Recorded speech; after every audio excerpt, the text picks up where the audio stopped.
at the upper legislative body dared the Senate President Godswill Akpabio to get him suspended on Tuesday. This was after Umoye expressed displeasure with Akpabio's announcement of the minority leadership.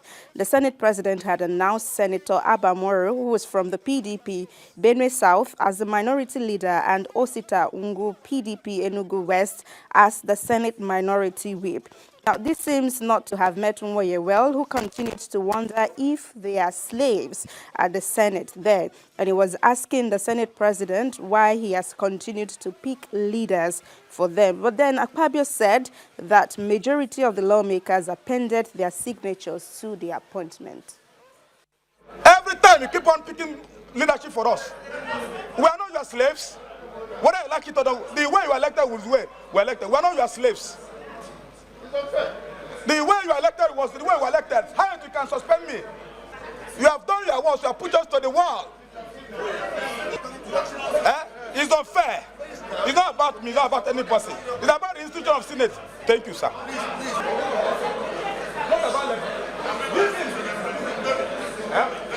Let's go see him. Let's go see him. Yeah. Go. Let's go. Yeah.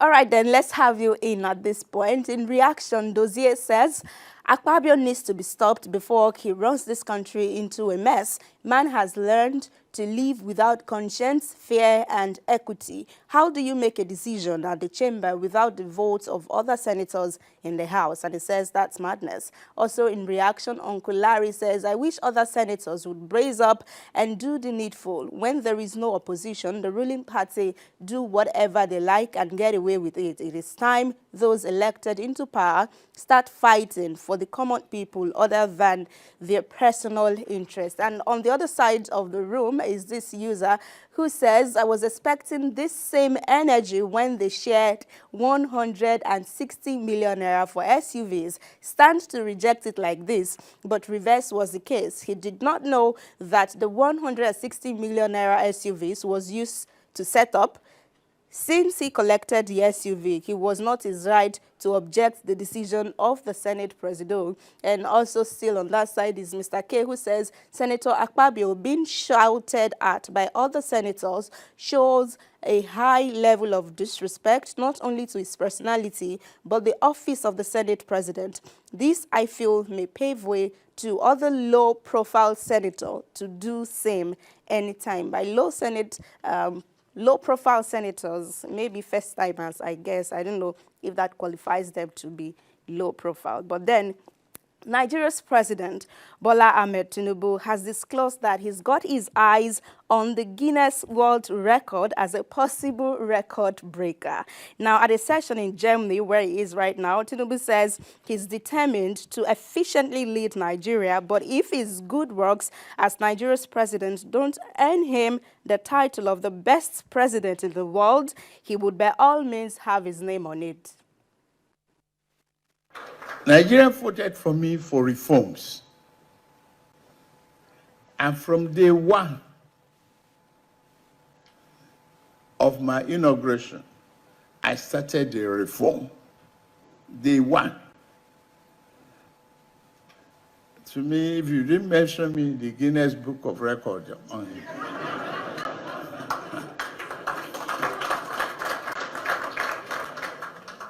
I will try to find a way to insert myself.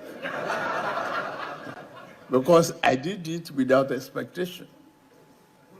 I removed the fuel subsidy that is the greatest burden and pipeline to fraud and irregularities. A great burden to Nigerians from the moment I stepped into the office.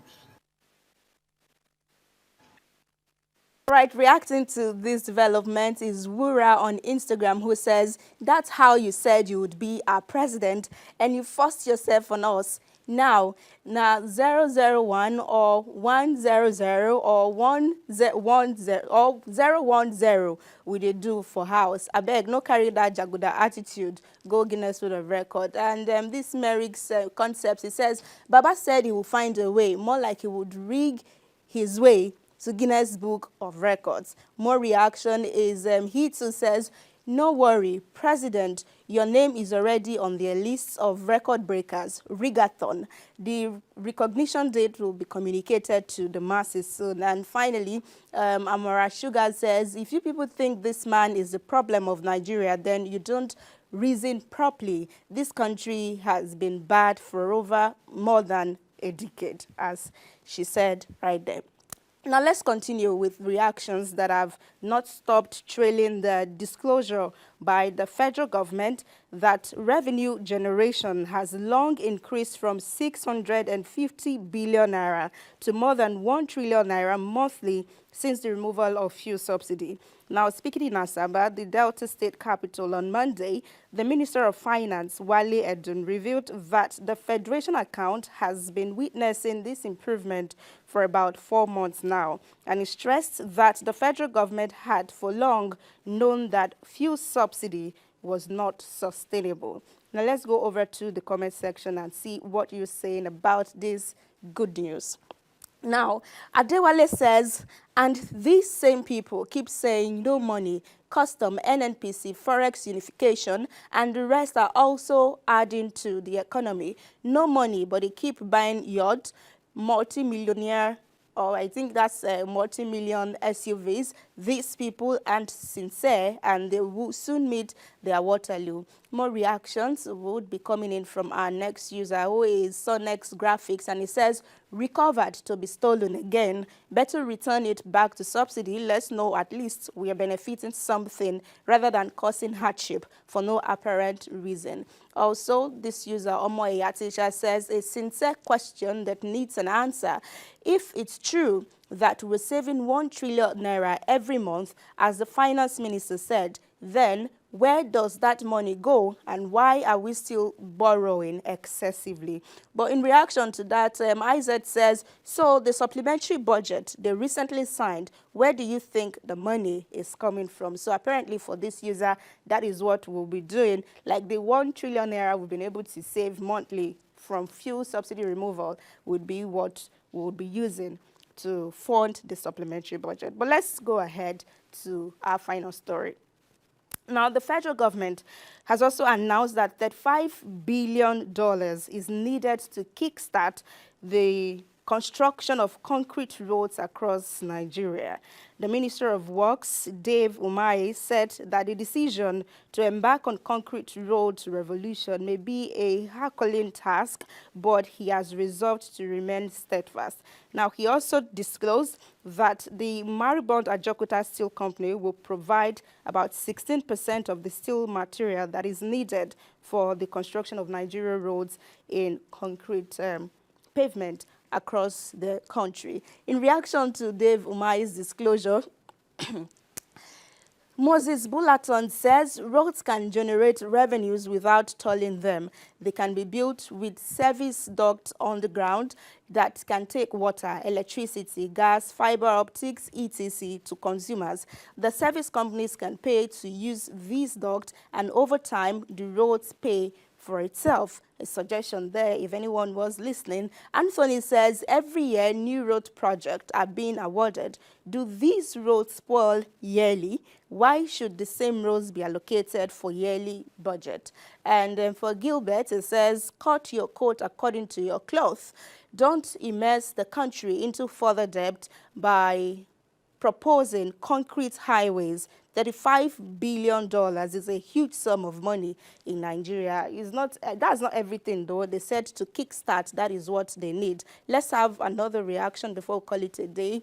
Idon 30 billion gang says, are you wondering why dollar is more valuable than naira? Our politicians are the reason behind naira fall. Nigeria currency is naira, but politicians would rather round up naira to dollar in order to make the money look and sound small in Nigerians' ears and eyes. So the government's being accused right there that it is their fault that Naira continues to fall because they use dollars even in Nigeria. That should be everything on Kakaaki Social this morning, yes. So if you need to reach out to us, share with us what's happening at your own corner of the internet. Our phone number, please don't call. Biko. WhatsApp only, 0811-5436-670. I'll see you again tomorrow.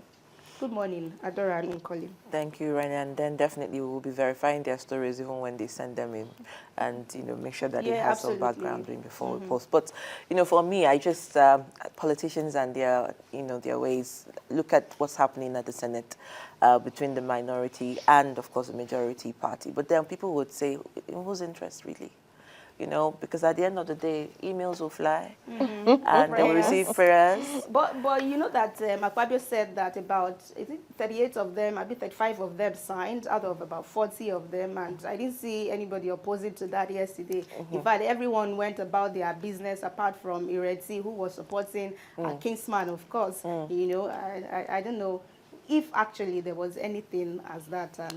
And then they left, we saw them leaving the chambers. Yes, the last time it happened with Ali Udume, he said that the news was misrepresented, it was time for prayer, and then they had to go pray. It wasn't a closed-up session and all of that, so yeah. All right, Rena, thank you for bringing us up to speed with those developments on the social media space. Do have a great day. You too.